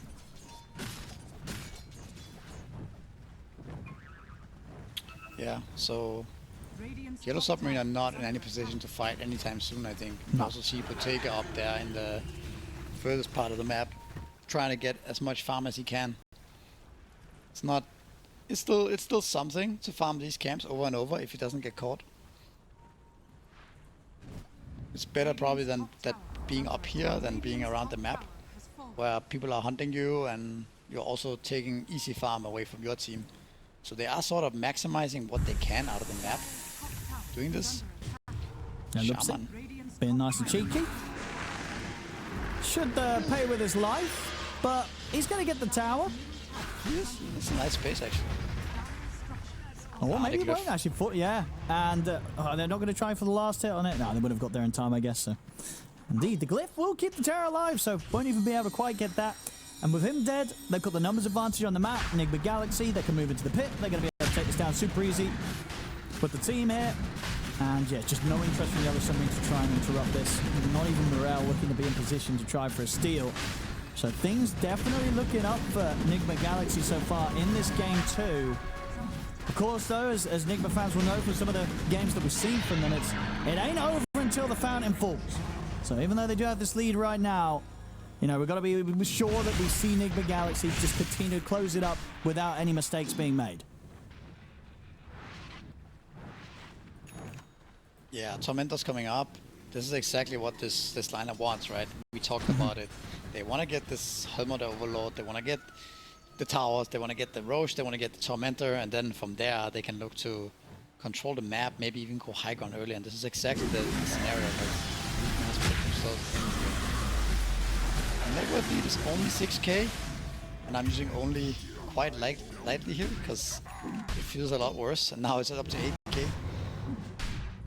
I also don't really see any very impactful items coming through for Yellow Submarine. That's also part of the problem, is that I don't really see if they get an Aghanims on Dawn, is that really going to change the status of this game? I feel like it's not. Puck is also far away from anything meaningful. Doom as well. It seems hard to even stop a potential high ground here. No, it doesn't seem like they have sort of a clear way of kind of getting the job done themselves, right? But in terms of the draft, they have a lot of ways to sort of interrupt and sort of cancel what Nigma Galaxy is trying to throw at them. But then when it comes to actually turning it into kills, when they're this far behind it, it looks very, very difficult. It's going to take some pretty huge dives and overextensions from Nigma Galaxy. And I think after some of the crazy, you know, games that they've been through, you know, Nigma Galaxy, they're not going to be making those mistakes today. It doesn't look like it. There's a lot of outspam, of course, between the Puck, the Silencer, Dawn spells to defend the base, right? So if Nigma wastes a lot of time trying to go high ground into a lot of spells, maybe that can create space for like Doom and, yeah, pretty much just Doom farming somewhere. But the smoke is gonna catch something here. It certainly is. Lipsy is going to get found. As well. The Solar Guardian comes in. See if they can turn this. They can. They are able to take out GH, and they're going to look to try and chase down Omar. The backup's in for Omar. He's off to get the kill. The cores are coming in. They'll get the setup onto Infernal. Infernal skewered back into the missile. Nigma Galaxy, again, with these favorable trades, they'll be able to push in on this bottom lane as well if they want to, with the creeps moving in. Just can't quite catch a break here, Yellow Submarine. Nigma Galaxy continuing to have a firm grip on this game.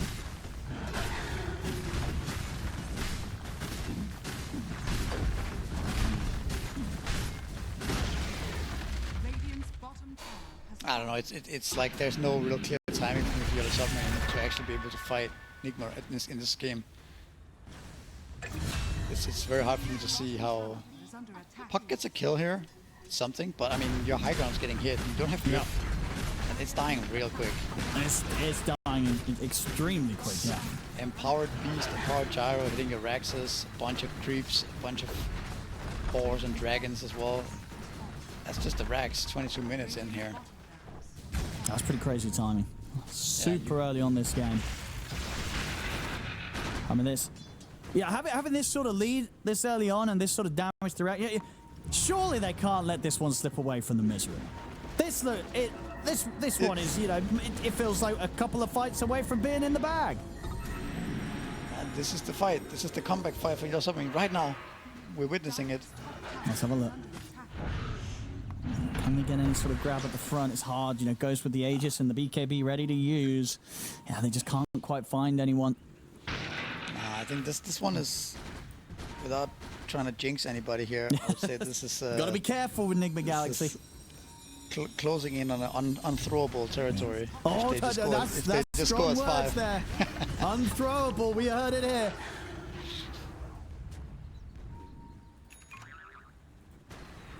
Now you're with Blink Dagger on Doom, so Bottega is ready to have a solid chance of getting in and finding the Doom target.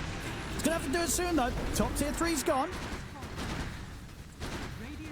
Yeah, okay, I guess if they wait 30 seconds here somehow, or kill the gyro once into a Doom on gyro, something like that, then maybe they can take a fight, but that's another Rax dead, by the way. 24 minutes, both your side lanes are gone. Now, the speed that Nigma Galaxy is playing is pretty crazy. And if they get this win, I think one thing's for sure, we ain't seeing Dawnbreaker again today, are we, Misery? This, I hope not, God. Oh, here's the jump. That's not a bad tune. On to Noob, the snowball save will come in. They'll use the global. See if that snowball's going to be enough to keep him safe. It is. Noob's able to turn. They get the RP out onto the two of them. Noob will die, but they've killed off Bottega. They'll finish off Infernal. And they'll catch Morel at the end of it. So all three cores there dying just to kill the offlaner. Yep. You have buyback and puck. That's it. That's all you got. You got the big snake available as well. If you want to drop that one down to defend your Rex. But no, I don't know. I don't know what you do here. I think it's time for game 3. Oh. Let's see Omar. Let's see if we can get any sort of cheeky catch. Serpent Ward's dropped. Let's see. Time for the defense. He's going to get caught by the Horn Toss. Skewered back. It's a dead Shaman, but he got buyback. Uses it straight away. Serpent Ward will fall. Oh, nice little deny. The value play from Jakoda. You're not getting that 250 gold today, Nigma Galaxy. No, no, no.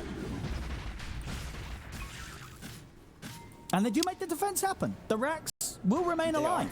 Yeah, and the Nigma Galaxy showing a bit of, I don't know if you could call this respect or just deciding to like take a chill.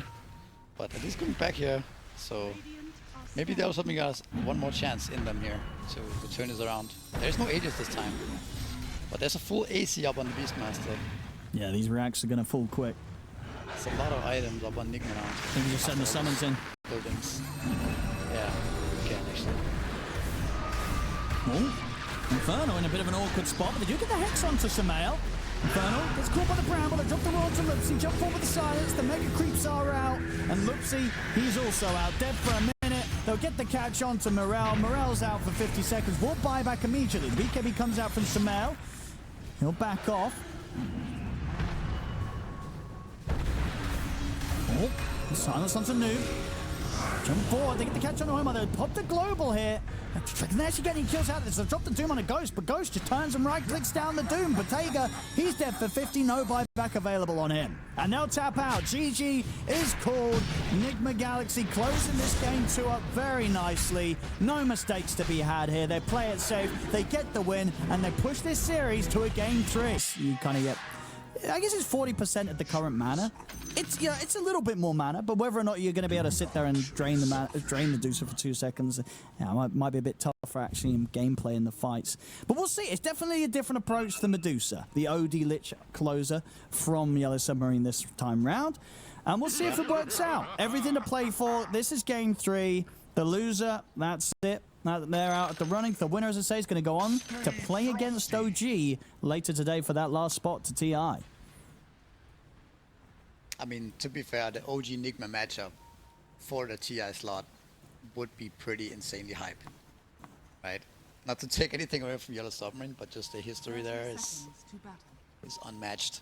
Yeah, I mean, I think yeah, a lot of people are looking towards that, but Yellow Submarine absolutely could stop that from being from happening. Yeah, you gotta defeat Yellow Submarine first. Yeah.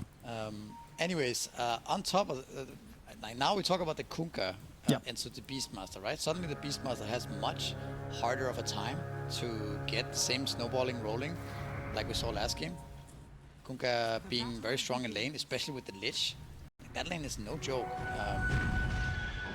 So I'm a little bit worried for Noob. If this hero doesn't have a good laning phase, this hero can look very different from what we saw last game.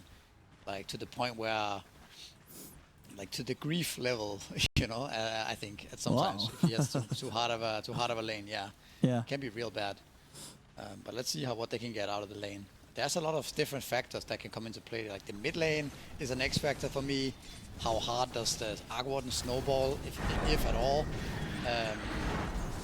Yeah, what about this Doom against Medusa matchup? There's also an ET here. Like, what item builds Doom gonna go for? Is he just gonna rush Crimson Guard and play more like a supporting type of Doom and not just be super greedy? Yeah, I think that's the way to approach this one.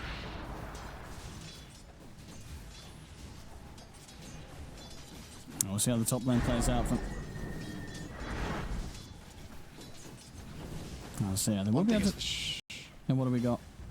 Well, one thing is for sure though, that this if this game goes late, there's a lot of stuff going on in this game, right? With OD, Doom, like Chain Frost, Arc Wardens, Medusas. Like there's so much late game in this potential in this draft from both teams. Now let's talk about the Lich a bit more. Why is no one else playing this hero? You know, there's got to be some problems, right? If nobody else is touching it. Well, I mean, before his Chain Frost was kind of OP. That's why this hero was picked a lot, because the Chain Frost was ridiculous. It lingered, remember? It was like, would circle around the hero and then keep bouncing, keep bouncing. I think it also worked really well around the shard. I think that got nerfed somehow. I can't even remember what it is. Just reading the buff here, but I don't even know if it still says it on the changelog in the game. But he definitely got hit by the nerf stick, and oftentimes when that happens, people just stop picking it. There's a bit of fatigue perhaps as well around the hero. People don't really feel like continuing to play this hero after the nerfs. And then it sort of just gets forgotten. I don't think it's justified that it's so unpicked. Because sort of historically as well. Still strong. Yeah. What right? are the strengths of this hero? I mean, he has a lot of spell damage still. Chain Frost is still strong. The Frost Shield, obviously, a nice save against physical damage, which there is in Medusa and ET Beastmaster this game, right? And then you have. Talk about the ET top lane. They get the setup. GH will go down in return, so the trade's there. But first blood secured here by Nigma Galaxy.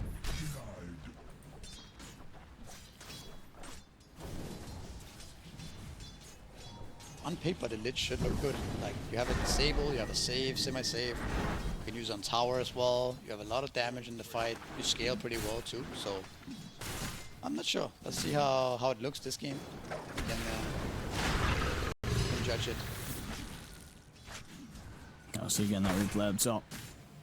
Able to get the kill. Doesn't get out, but GH already gets the job done. So seeing mid lane, I think pretty much as expected. A little bit of an edge here for Sumail. 15 and 7. We've seen a few times he's been able to get morale pretty low with the Spark Grace spam. So not super fun really for the OD to lane into, and definitely gets tricky once the Tempest doubles online, with just sort of how much harassment the Arc Warden can throw down at the OD.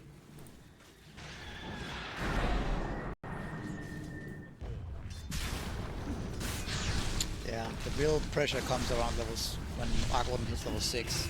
By the way, the Sumail has queued up the Midas and Shreds. I don't know if I've mentioned that, but I do think that this approach is very greedy. There was another team who played the Arc Warden in this qualifier. It was... Someone did a carry, right? It was one of the teams that dropped out. It was 4 Pirates.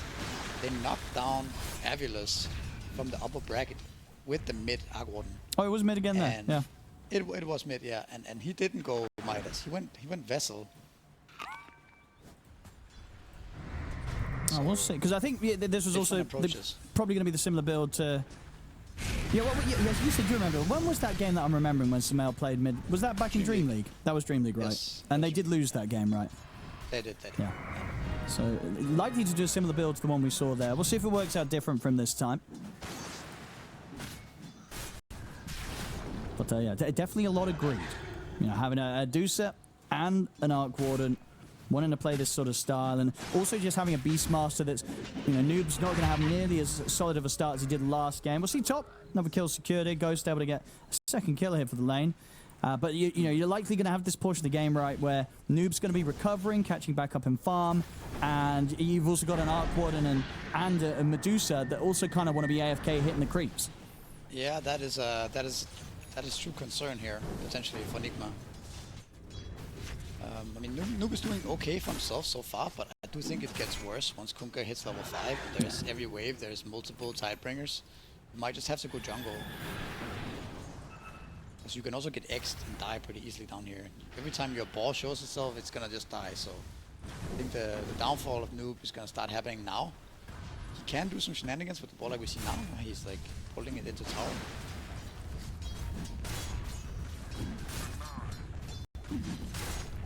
Definitely having to be very careful. Mid here, on the 6-minute rune.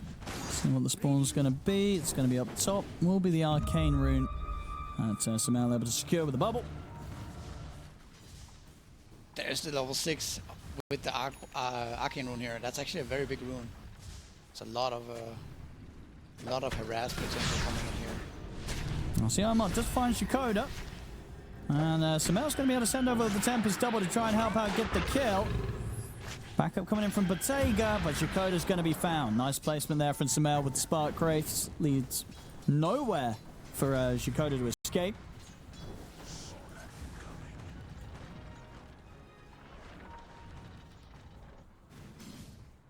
Medusa has a very free lane though. That's one of the downsides of putting the Doom off lane. Doom doesn't pressure Medusa whatsoever. He also got the first butt, so Ghost is very happy here. Doom gets his Vanguard up, so he's also doing fine for himself here. And Wisdom gonna be a split for both teams here. I gotta be very careful in this bottom lane. Noob. If they do catch him in the setup, could threaten his life. See around mid. GH is gonna swing over. Morel stepping up a little bit. They're gonna try for the setup. Under the tier 1, the TPs are going to be coming in, so Morel will be fine. Can keep the pressure on though here, Nigma Galaxy with the Tempest double out. It's getting a bit spooky in the mid lane now for Yellow Submarine. Whoever sort of dares turn up whilst Semifinal's putting this sort of pressure on. Yeah, a lot of pressure. They're gonna keep the Caterpillar alive too, so his tower's gonna take a beating. But there's a glyph. And Odie's back already, so he went all the way back to base there. Another power in. It's gonna be the amplified damage for Semifinal. So continues to find these pretty nice ones. To keep himself in a good position ahead of that of Morel's farm in the mid matchup. They're still looking at mid. I mean, you can see the supports. They're hungry for action. They want to try and catch this OD. They'll get the slows. Astral will come in place. TP again coming in this time for Shakoda. The stomp from GH catches the two of them perfectly. Lovely placement there with the Astral as they kill off Shakoda. This is exactly how you have to play around Arc Warden, regardless of what items you want to buy on this guy. It's just so ridiculously strong at this phase of the game. You consider Arc Warden a very greedy hero, but in the first 10 minutes, this hero is not really greedy. He's quite the opposite, very strong, as you can see here. They even have a ward behind the tower. And OD queues up the Midas too, so he knows the situation he's in here. And I kind of agree. He needs a way to come back. I mean, his tower dying here at 9 minutes is not what you want to see as an OD.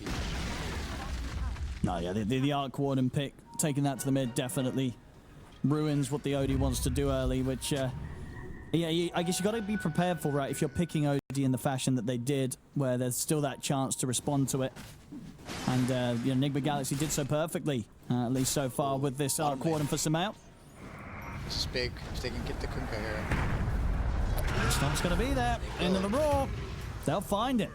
It's clean stuff here from Nigma Galaxy early on. Once again. Good stuff from the supports. Very active supports early on. Connecting together, like we saw last game as well. They're really making the early game happen for Nigma. I think Beastmaster also sort of in a position now where he's kind of snowballing again. He's level 7, almost 8 here with the Dominator. Much better game than that you would expect going into a Kunkka carry. They are gonna defend the tower pretty quickly here.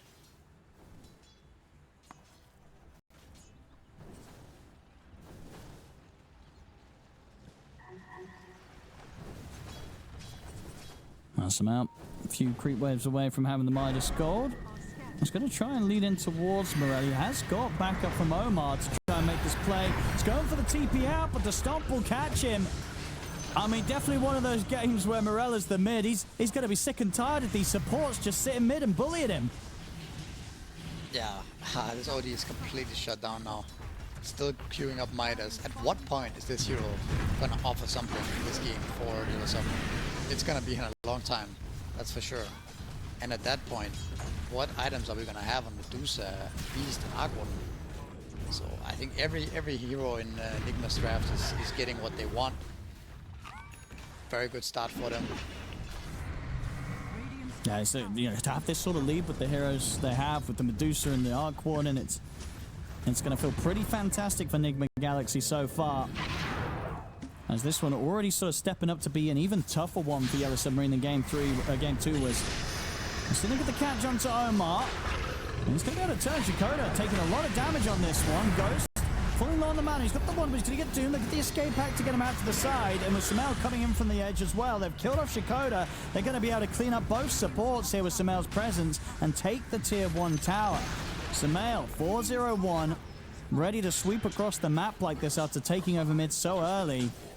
They're looking even better in this game 3 so far, Misery. Oh yeah, this is looking very rough for them. I don't know. I wouldn't want to be in Yellow Submarine shoes right now. A lot of pressure on them, and it's not even like they're outscaling the Nigma draft either. Into Aquan and Medusa going so far behind laning phase. It's gotta be a worst case scenario. Your OD still doesn't even have Midas, and he has nowhere to farm. He's farming neutrals as a level 8 OD. It's so slow. So they're gonna get here. Yeah, they'll have him. And they'll make sure the Morel gets the kill, giving that gold boost to try and get him towards the Midas ASAP.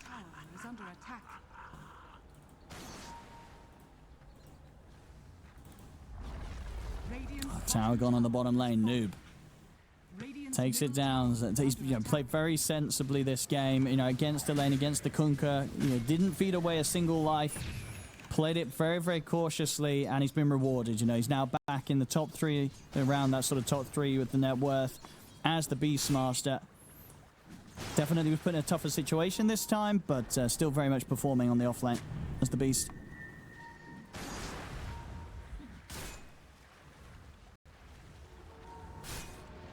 We have a smoke down bot. We do have also a Chain Frost available here. Morel is going to try and lead forward. Sumail looking to try and fight back with the Tempest double. Omar to be caught. He'll get the escape backed out. And they've actually jumped down from low ground. The Sanities will be dropped to kill Omar off. And they get the X-Mark on Sumail.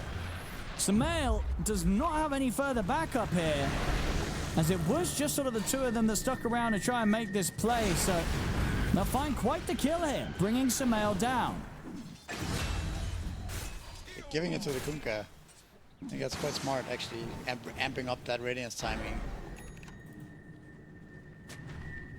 So a little sign of life here. That actually does spark some life into the net worth chart here. It's not as one-sided as it was before. I still worry about this OD. I'm happy for him that he went Midas.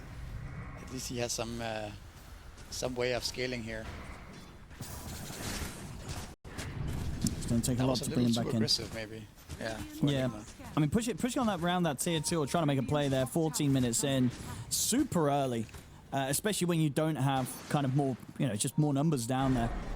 It was a very risky move from them. I guess Sumail obviously felt that he was a safe enough distance back, but Yellow Submarine pushed on very nicely to just make sure they could find the real Arc Warden. Oh, by the way, Sumail is going for Aghanims on Arc Warden. So making Flux silence and lasts 8 seconds. Silence if the target is alone. Oh, yeah, okay. So in terms of like pick-off potential, it makes it pretty crazy. But yeah, as you said, emphasis on the alone. You know, it's still pretty situational. But yeah, we'll see what it does. Yeah.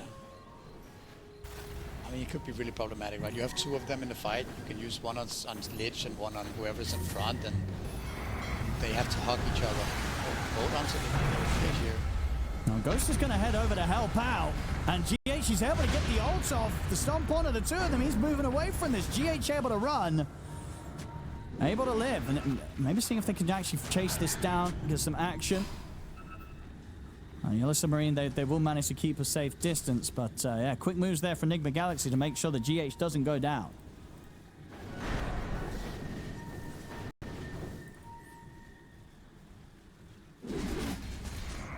Top lane Nigma. That's a really quick dominator once again from Noob, by the way. He already has it online. Looking at a tier 2 here. There's a Crimson Guard on Doom. That's a very big item in this game. Currently on cooldown though. Golem. I'm going to try and save it with the escape act, and that will indeed keep it fine, so not... Oh, okay, never mind. Still goes down to the... Oh, no, okay, no, he just took over the Black Dragon instead. Odie got the Astral off. Can they kill the Beastmaster? Nice path to follow up. The Wolf one is going to get chopped down. They'll drop the Sanities, they drop the Doom, they drop everything onto Noob there to secure that kill. Actually, Yellow Submarine are doing really good stuff to clamp their way back into this game. Only 4k down now. Getting some really key pickoffs.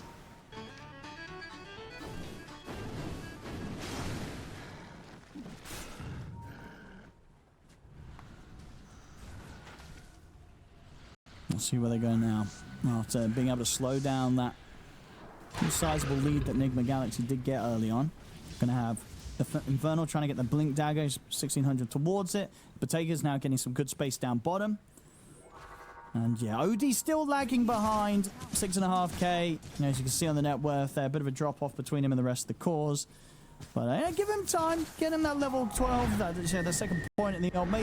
Maybe with some good last hits on sort of the kills with the Sanity's Eclipse. And if he can get one of these bigger targets, get the kill there, we'll see him be able to make that recovery.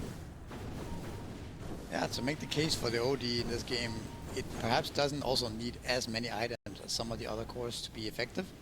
Maybe just one pike and has the potential to deal a lot of damage, set up the Astral like we just saw on the Beast, and potentially save people as well. So yeah, definitely not out of it yet.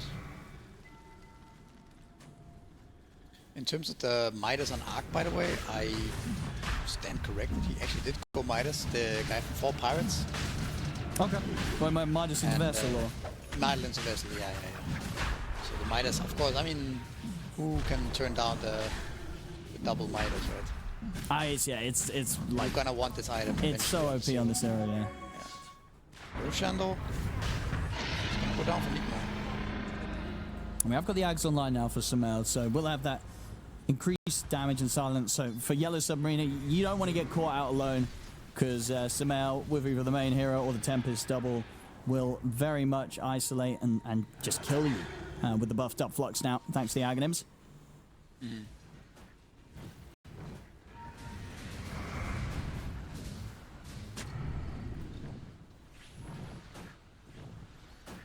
Well, let's get this top lane moving in. Butterfly very close for Ghost, 1,000 off. With the Aegis on Noob, we'll give Nigma Galaxy that presence to try and push for some of these tier 2s. And Yellow Submarine, we'll see what they do in response. They've got the Blink Doom ready. They do have their ults up. And see if they are tempted to defend. Nigma commits for this top tier 2 tower. Could be an okay defense for Yellow Submarine, considering Medusa is across the map. Of course, they don't know that for sure. They don't know where Medusa is, but that would be a 4-on-5. They have a lane ward as well, so they are setting something up here potentially. Doom has a dagger. Could find a nice pick off. In the back here. Ah, there goes the ward. And the tower. So Nigma playing it well here. Just letting the creeps do the dirty work. Medusa pretty much has his butterfly complete as well. 20 minutes here, and the Tormentor is up, and Nigma controls top area as well. So again, Nigma getting exactly what they want from this Beastmaster. Roshan, multiple towers into Tormentor, like we saw last game as well.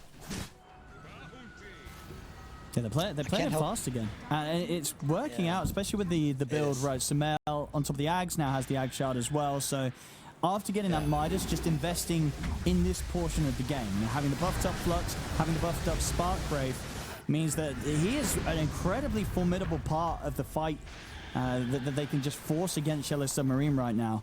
If they sort of hit the timing where Ghost gets that Skadi after the Butterfly, Skadi, Butterfly, Medusa around the rest of the lineup, Nigma Galaxy could look to start even approaching high ground.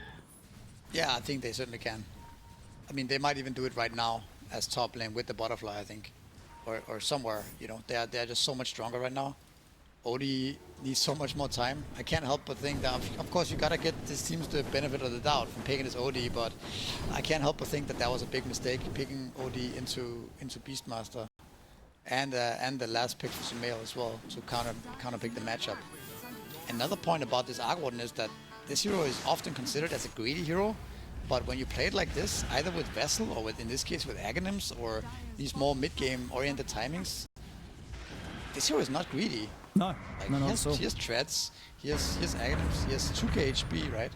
He's getting all the runes. It's not greedy at all, quite the contrary. It's not really the same hero as we used to see with the bots, Maelstrom, Midas farming forever and, you know, leaving the team in question. Yeah, I've been sort of liking, you know, Sumail's approach with some of the mids that he's been playing, right, where he's very much bringing in these mids like the Magnus and in this case the Arc Warden that we do see be a lot greedier in other players' hands. Yeah, showing us how active and involved you can be with these heroes and how impactful that can be. True, yeah. The Mag is another great example of Sumail doing this with the hero. I mean, I think you're gonna have to be forced to fight, I think, soon on Yellow Submarine. Yeah, it's coming. There's no way around it. So you are going for the early shard on Kunkka, which is definitely good, a way to defend your base here. Could become an important factor to bait in Nigma to go deeper into the base of Yellow Submarine here. And just like that, the last tier 2 looks to be on the menu here for Nigma. So early on, 22 minutes again, literally the same, around the same timing. We saw the same thing last game.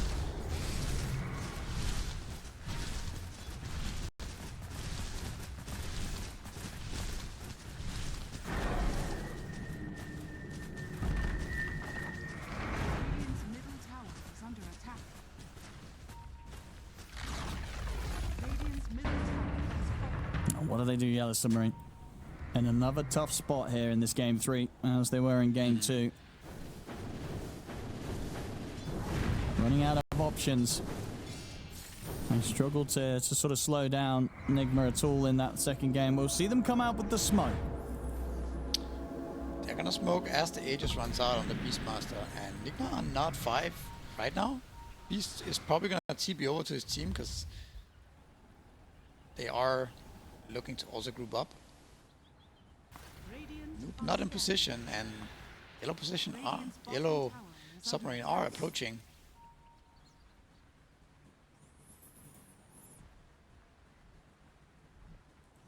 I'm not really catching on to anything here though, Yellow Submarine. No. Dire are scanning.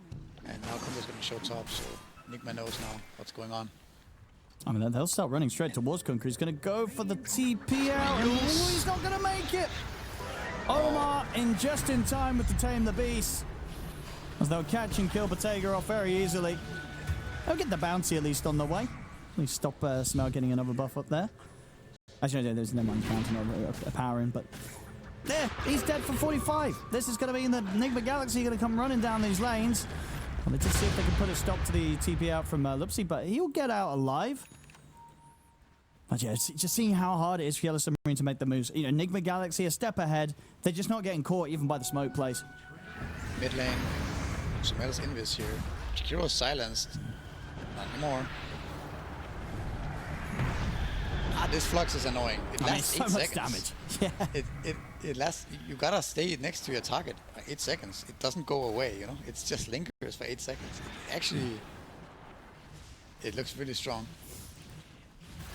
And I guess what the problem in these fights is that if you get Flux and you're like, well, I've got to stay near someone, then next thing you know, you're getting caught in some AoE of like an Echo Stomp or Earth Splitter or Wheel of Wonder. Like, it feels That's like you're kind of screwed if you stand next to your buddy, and you're screwed if you run away. That's a good point, I think, because it's never really good to stand next to your allies, right? No, Like, not in these team fights. You always want to split and like make sure you don't get hit by multiple spells, same heroes, right? I mean, but this spell kind of makes it so that you're gonna be clumping up. That's interesting idea here.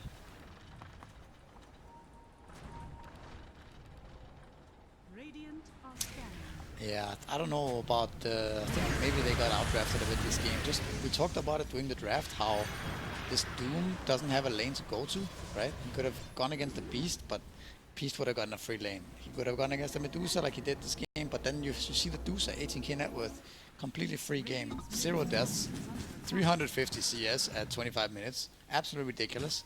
That's usually what happens when you let Doom into the Medusa lane. So yeah, it's just tough spot for them. Then the OD pick as well, not helping their case.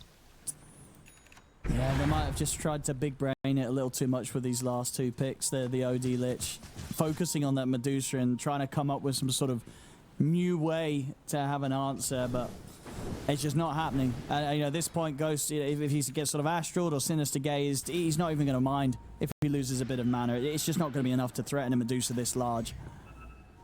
I mean, you're not even going to be able to get close enough. There's going to be a spirit on you. There's going to be these spark rates everywhere, fluxes. Top lane, Kiro.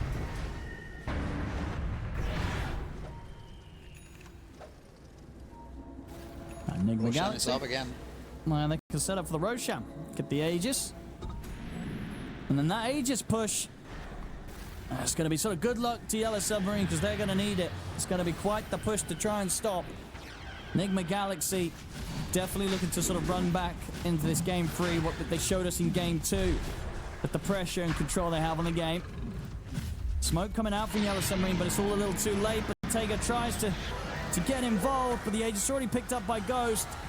I'll drop the boat here, Bottega. But now he's got to try and get out. The Flux is upon him. He needs someone to stand by his side, and Shikoda will do so, but may just end up putting the both of them in danger. The Chain Frost will get thrown out. But nothing more to be done here, as Bottega will get caught by the Spark Craves to Samael. They're just getting taken out one by one. It's a rough one here for Yellow Submarine. As Nigma Galaxy, I think they can already taste the victory. Macropire laid down by Luxi. It's a triple kill for Samael. He's not done too. Look at the flux on Doom. 55% slow here. I mean, Morel's trying to step forward. Careful, Morel. Getting a little close there. They won't have to jump onto him on the high ground, but yeah, losing heroes like that. The creep waves are coming in.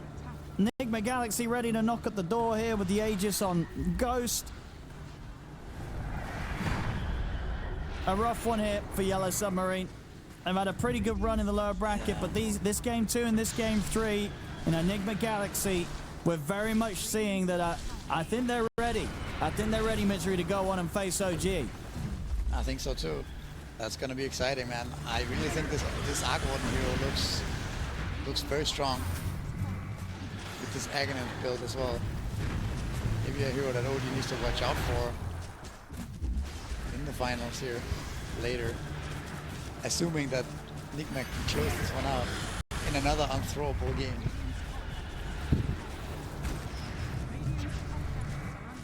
It should be. Should be unthrowable. This one I think more unthrowable than game 2. And that was pretty unthrowable. I'm also willing to call this one unthrowable. A 20k lead here. Set of barracks up. And more kills to come for Nigma Galaxy. Jumping from Noob. Shikoda goes down and throw out a Chain Frost. He'll get a ball, but that's it. As Ghost leads the charge down the middle lane.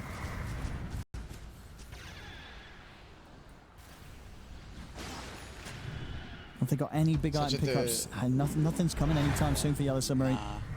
It's a very depressing way to lose Dota. You just don't feel like you can do anything. Push is coming. You can't really fight. You can't defend your base. You know, the whole game really under pressure. I think it's losing both games in very similar fashion, to be honest. Yep. Look at this Arc Warden, Illusion. He's zoning 3 heroes by himself. Yeah, Smel's crushing it. Yeah, definitely showing that teams have got to be prepared to deal with that Arc Warden coming in as the last pick. Especially if you're going to try something as risky as an OD mid. There was very little hesitation in Samel grabbing that in response, and it's looked great. From sort of the lane to taking the tier 1 as early as it did, and just from being that incredible amount of mid-game damage with these moves and output from the Aghanims and the Aghanim Shard. It's a bit too much for Yellow Submarine. Yellow Submarine, they're going to come out with a smoke, trying for these desperate plays.